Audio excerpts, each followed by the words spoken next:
Assalamualaikum warahmatullahi wabarakatuh.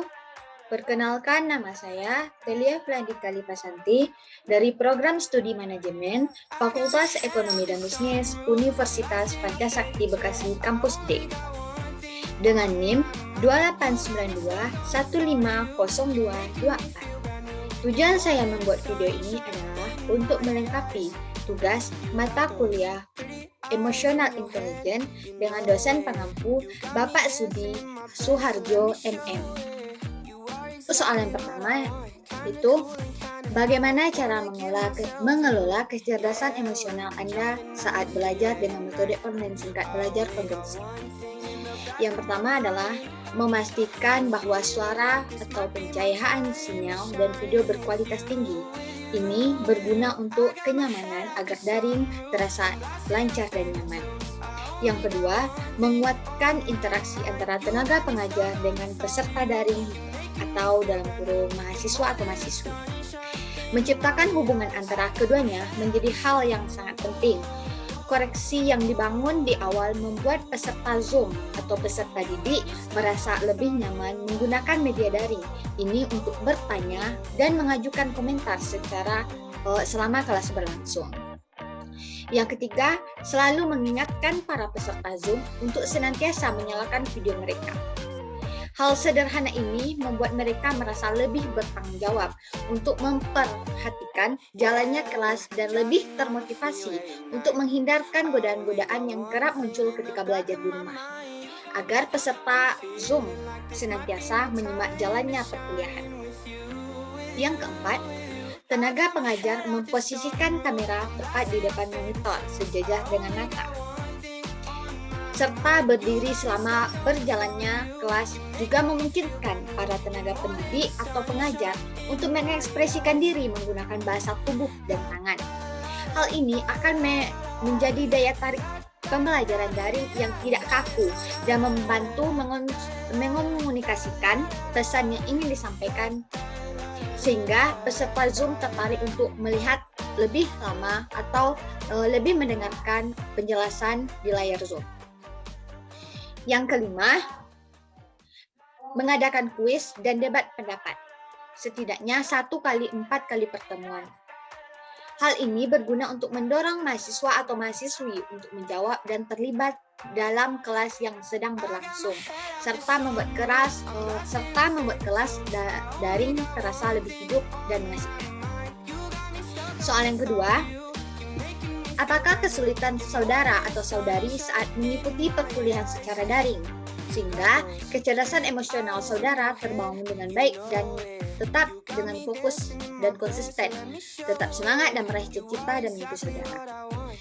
Kesulitan yang saya hadapi selama mengikuti perkuliahan adalah yang pertama, lokasi rumah yang tidak terjangkau jaringan internet, termasuk kuota murid minimalis atau kuota saya sendiri minimalis. Solusi yang membangun adalah lokasi di dekat lingkungan rumah yang sulit terjangkau jaringan internet untuk sementara pindah ke lokasi yang terjangkau jaringan internet. Apabila minimalis kuota internetnya dibatasi, bergabung dengan teman yang punya wifi di rumah, maksimum 3 siswa dan mematuhi protokol kesehatan cegah COVID-19. Yang kesulitan yang kedua yaitu media pembelajaran yang digunakan para guru dominan monoton dan membuat para murid merasa jenuh dan bosan. Solusinya, gunakanlah media pembelajaran daring yang variatif sehingga siswa tidak merasa jenuh. Kesulitan yang ketiga adalah pembelajaran dominan belum interaktif.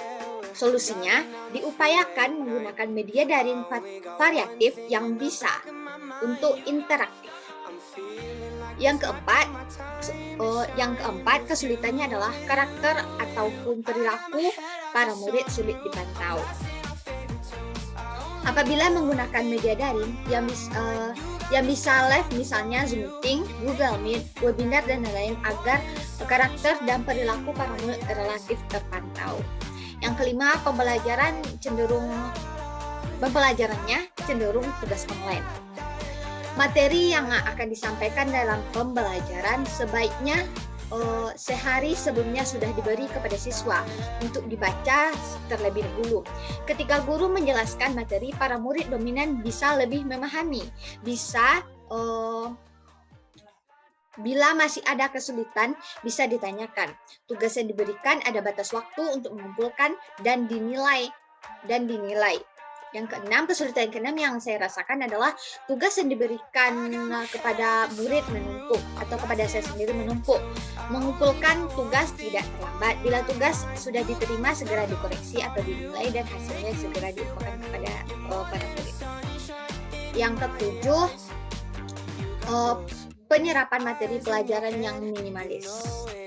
Penyerapan materi yang minimalis ini dapat kita solusikan dengan media daring yang variatif dan dominan live akan mampu menyerap materi pembelajaran mendekati optimal.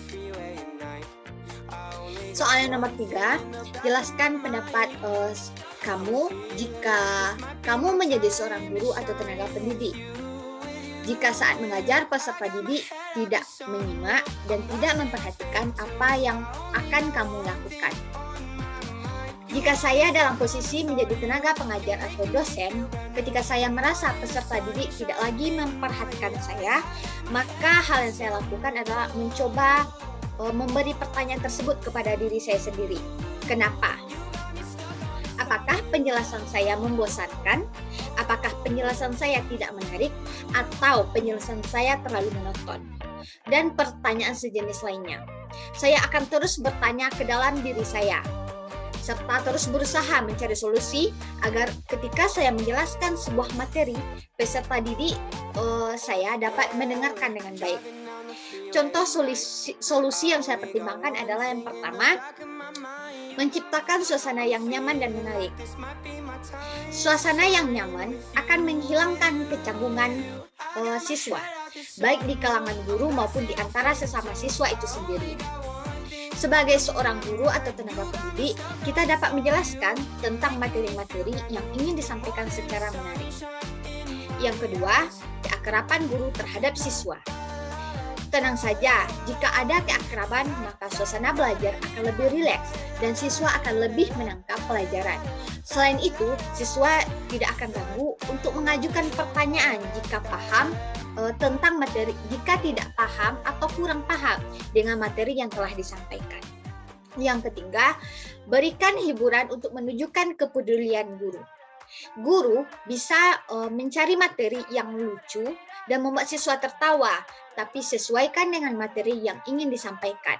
Dengan begitu, siswa akan merasa bersemangat kembali dan untuk menerima pelajaran. Yang keempat, hindari menggunakan teknik yang sama. Menghabiskan waktu yang sama setiap hari dengan cara yang persis sama akan membuat siswa bosan. Misalnya, hari ini siswa diminta diskusi, minggu depan diskusi lagi, terus hingga berbulan-bulan. Siswa bakal bosan. Dari sana, sebaiknya kita coba cari cara lain dengan teknik yang berbeda. Usahakan selalu segar, coba hal baru, ambil resiko, dan nikmati momen di kelas. Ya, benar, inovasi. Yang kelima, ubah penjelasan dengan percakapan. Mengajar tidak harus pasif. Libatkan siswa dalam percakapan santai seperti kita akan menjadi sahabat mereka. Sesekali kita tidak perlu menjelaskan dan mengajukan lebih banyak pertanyaan. Gantian deh, biarkan siswa yang hadirkan ide, biarkan pula mereka yang mengajar sesama teman sebayanya. Ya benar, pakai gaya pembelajaran everyone is teacher. Yang keenam, menghidupkan diskusi di kelas. Beri siswa beberapa menit waktu untuk membahas materi yang telah disajikan sebelumnya, terutama ketika mereka mengambil sikap pada suatu topik dan dapat memberi bukti yang jelas. Itu dapat memberi atau membantu mereka mempelajari materi dengan lebih baik. Pastikan bahwa semua siswa atau siswi berpartisipasi dalam diskusi.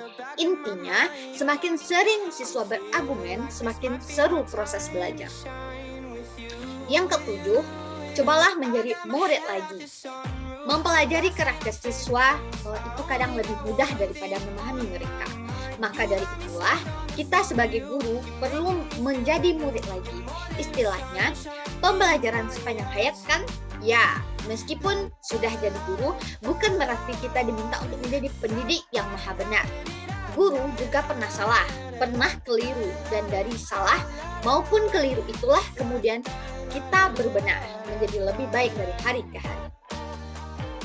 Pertanyaan keempat, membuat video motivasi agar kita memiliki kecerdasan emosional sebagai dasar implementasi kehidupan.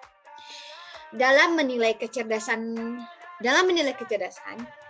sering orang hanya fokus ke intelligent quotient atau IQ atau kecerdasan intelektual saja, padahal kecerdasan tidak bisa diukur cuma dari IQ. Ada yang namanya emotional quotient atau EQ atau kecerdasan emosional. Apa itu kecerdasan emosional? Kecerdasan emosional adalah kemampuan untuk mengenali, memahami, mengendalikan, menata, dan mengekspresikan emosi. EQ berperan sangat penting dalam proses menghadapi kehidupan sosial yang harus berinteraksi dengan orang lain. Tak adanya EQ, Anda tidak akan bisa menjalankan hidup sebagai individu yang berinteraksi dengan lingkungan sekitar, seperti lingkungan keluarga, lingkungan pertemanan, lingkungan masyarakat, serta lingkungan pekerjaan. Apa sih manfaat kecerdasan emosional bagi diri sendiri dan orang sekitar? Berikut, yang pertama adalah membantu membina hubungan dengan orang lain. Di kehidupan kerja, pribadi maupun lingkungan lainnya, komunikasi adalah dasar membina hubungan. Agar komunikasi efektif, kamu harus bisa memahami lawan bicaramu. Empati bisa membantumu mengenali dan memahami orang lain. Jika kamu lebih tahu bagaimana berkomunikasi atau melakukan pendekatan yang tepat dengan orang lain. Yang kedua, mengembangkan jenjang karir. Seperti kata Goleman, 80% kesuksesan didukung oleh kecerdasan emosional. Inisiatif motivasi diri, pengendalian emosi, dan empati membantu kamu untuk lebih baik dalam pekerjaan. Dengan kinerja yang baik, kamu bisa mempertahankan pekerjaan saat ini dan bahkan mendapat promosi dari perusahaan. Yang ketiga, mampu memecahkan masalah. Dalam pekerjaan, ada saja masalah yang muncul. Berantem dengan teman kantor, untuk masalah pekerjaan, atau klien banyak mau. Masalah harus segera diselesaikan biar tidak semakin runyam. Dalam memecahkan masalah, mood punya peran yang penting. Dengan mood yang baik, kamu bisa memecahkan masalah dengan cara yang kreatif. Yang keempat, manajemen stres lebih baik.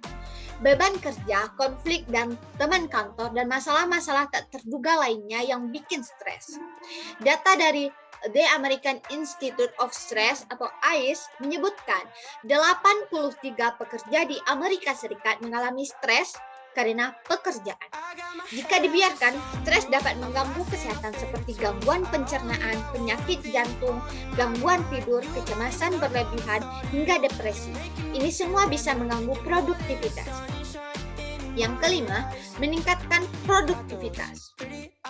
Pernah nggak sih kamu ngomong gini, nanti aja deh ngerjainnya, deadline-nya masih lama. Menunda-nunda pekerjaan karena belum ada dorongan atau motivasi diri buat ngerjain. Biasanya yang bikin kamu akhirnya mau menyelesaikan pekerjaan adalah deadline yang tepat di depan mata.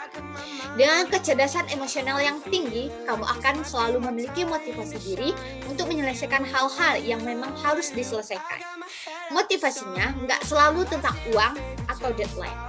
Bisa karena kamu ingin menikmati waktu santai lebih berkualitas tanpa dihantui deadline. Atau biar pekerjaan nggak menumpuk, jadi kamu tidak kelelahan. Setelah kita mengetahui seberapa pentingnya kecerdasan emosional terhadap diri sendiri dan orang sekeliling kita, hendaklah kita memotivasi diri agar terus berusaha menjaga kecerdasan emosional dan hendaknya menjadikan kecerdasan emosional sebagai dasar implementasi kehidupan serta lingkungan sekitar. Hanya itu yang dapat saya sampaikan. Kalau ada salah dan janggal, saya mohon maaf. Assalamualaikum warahmatullahi wabarakatuh.